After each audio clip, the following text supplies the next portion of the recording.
ஸ்ரீராமச்சந்திர பரபிரம்மணே நமஹ.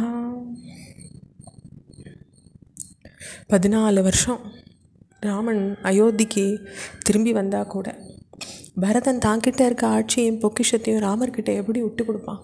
அது எப்படி நம்ம எதிர்பார்க்கறதுன்னு கேட்குறாங்க கௌசல்யம். அப்படியே அவன் விட்டு கொடுத்தாலும் அதை ராமன் ஏற்றுப்பானா? சிராத்த தினங்களில் வேதம் ஓதுற அந்தணர்களுக்கு உணவு படைக்கிறதுக்கு முன்ன தங்கள் வீட்டில் உணவு உண்ணுன்ற பழக்கம் சில வீடுகளில் உண்டு. அந்த மாதிரி படைக்கப்படுற உணவை கற்றறிந்த அந்தணர்கள் ஏற்கிறது கிடையாது. மற்றவாளுக்கு படைக்கப்பட்டது போக மீதி இருக்கிற உணவு சிராத்த காலங்களில் தங்களுக்கு ஏற்கப்படத்தகாததுன்ற நற்குணமும் கல்வியும் நிரம்பிய அந்தணர்கள் உணர்வாங்க. அதுபோல தான் தன்னுடைய இளைய சகோதரனால் அனுபவிக்கப்பட்ட இந்த ராஜ்யத்தை அவனுக்கு பிறகு தாம் பெறதுன்றது இகழ்ச்சின்றது ராமன் நினைக்கக்கூடிய ஒரு விஷயம். வேறு ஒரு மிருகத்தினால கொண்டு வரப்பட்ட ஒரு உணவை புலி தின்னாது. அதுபோல் வேற ஒருத்தன் அனுபவிக்கிற ராஜ்யத்தை ராமன் ஏற்றுக்க மாட்டான். வேறு ஒரு யாகத்தில் பயன்படுத்தப்பட்ட அரிசி நெய் பண்டங்களை கற்றறிந்தவா அவா நடத்துகிற யாகத்தில் பயன்படுத்த மறுப்பா. அதுபோல் வேற ஒருத்தனால் அனுபவிக்கப்பட்ட ராஜ்யத்தை ராமன் ஏற்க மறுப்பான்.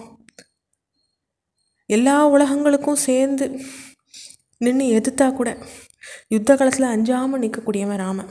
தர்மத்திலேருந்து தவறின வாழை கூட தர்மத்தின் பாதைக்கு கொண்டு வர்ற மனசை உறுதி படைச்சவன்றதுனால தான் தன்னுடைய வன்மையின் மூலமாக சிம்மாசனத்தை பெற்று விட அவன் முயற்சிக்கலை. தான் ஈன்ற மகளை தானே அழிக்கிற மீன் வர்க்கத்தை போல ராமன் தனது தந்தையாலேயே அழிக்கப்பட்டான். நற்குணங்கள் நிரம்பின மகனை நாடு கடத்த உங்களிடம் ரிஷிகள் சொன்ன அரச லக்ஷணங்கள் இருக்கான்னுட்டு எனக்கு சந்தேகம் இருக்குது. இப்போ ஒரு பெண்ணுக்கு ஆதாரம் முதலானது கணவன், 2வது மகன், 3வது நெருங்கிய உறவினர், 4வது ஆதாரம்ன்றது எதுவும் ஒரு பெண்ணுக்கு கிடையாது. இதில் முதல் ஆதாரமான கணவனின் ஆதாரம் எனக்கு கிடையாது. ராமனை காட்டுக்கு அனுப்புனதன் மூலம் 2வது ஆதாரத்தையும் நான் இழந்துட்டேன். 3வது ஆதாரமான உறவினர்களை நாடும் நிலையில் இப்போ நான் இல்லை.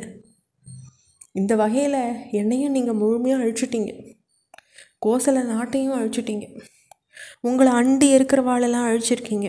மக்களை அழிச்சிருக்கீங்க. உங்கள் மகன் பரதனையும் உங்கள் மனைவி கைகேயியை மட்டுமே இன்பமோடு வச்சுட்டுருக்கீங்க அப்படின்னு கௌசல்யா நிந்திச்சு பேசும்போது தசரதர் ராமா ராமான்னு மட்டும் கதறார். கௌசல்யா பார்த்து தன்னுடைய 2 கைகளையும் கூப்பிட்டு தசரத மன்னர் நடுங்கிற குரலில் பேசுகிறார். கௌசல்யா, நான் உனது கருணையை வேண்டேன். இப்போ உன்னை வணங்கி கேட்டுக்கிறேன். விரோதிகள் கிட்ட கூட அன்பு காட்டுற தன்மையுடையவனி, நற்குணங்கள் நிரம்பினவன்றதுனாலையும் நற்குணமே இல்லாதவன்றதுனாலையும் கணவன் தான் ஒரு பெண்ணை தெய்வமாக வச்சுக்க மாட்டாளா? தர்மத்தை அறிஞ்சவளும் இன்ப துன்பம் 2ஐயும் அனுபவிக்கிறவளும் நற்குணங்கள் நிரம்பினவளுமான நீ ஏற்கனவே துன்பத்தில் சிக்கி தவிக்கிற என்னை இப்படி சகிக்க முடியாத வார்த்தைகளை பேசி இருக்கக்கூடாது. இப்படி சொன்னோன்னே அதை கேட்ட கௌசல்யும் துடிச்சு போகிறாங்க. அப்போது 2 கரங்களையும் பிடிச்சிண்டு தன்னுடைய தலை மேலே வச்சுண்டு ரொம்ப சோகத்தோடு அவங்க பேசுகிறாங்க. என் மேலே தயவு வைங்க. உங்கள் காலடியில் விழுந்து நான் மன்றாடுறேன். எனக்கு கட்டளையிட வேண்டிய நீங்கள் 2 கரம் கூப்பி என்னை வேண்டினாக்கா நான் இன்னிக்கோடு அழிஞ்சிட்டேன். உங்களால் மன்னிக்கப்படுற அருகதையும் நான் இழந்துட்டேன்.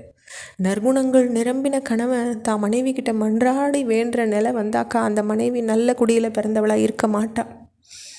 எனக்கு உங்கள் மேன்மையும் தெரியும், என்னுடைய கடமையும் தெரியும். மகனை பிரிஞ்ச தூக்கத்தில் நான் பேசக்கூடாத வார்த்தைகளை பேசியிருக்கேன். துக்கம் பொறுமையை அழிச்சுடுறது. துக்கம் கல்வி அறிவை அழிக்கிறது. துக்கம் எல்லாத்தையும் அழிக்கிறது. துக்கத்துக்கு நிகரான விரோதி வேறு யாரும் கிடையாது. எதிரியின் கோரமான தாக்குதலில் தாங்கி ஒரு மனுஷன் எப்படி நிற்க முடியும்? ஆனால் திடீர்னு நேரிடுற ஒரு சின்ன துக்கம் கொடுக்குற அடியை கூட எவனாலையும் தாங்க முடியாது. ராம காட்டுக்கு போய் இன்னையோட 5 இரவு ஆயிடுத்து. அது 5 வருஷம் போல் இருக்கு எனக்கு. நான் பேசின கடும் சொற்களை மனசில் வைக்காமல் என்னை மன்னிச்சுக்கோங்கன்னு சொல்லி கௌசல்யா கேட்குறாங்க. அப்படி சூரியன் அஸ்தமனம் ஆறுது.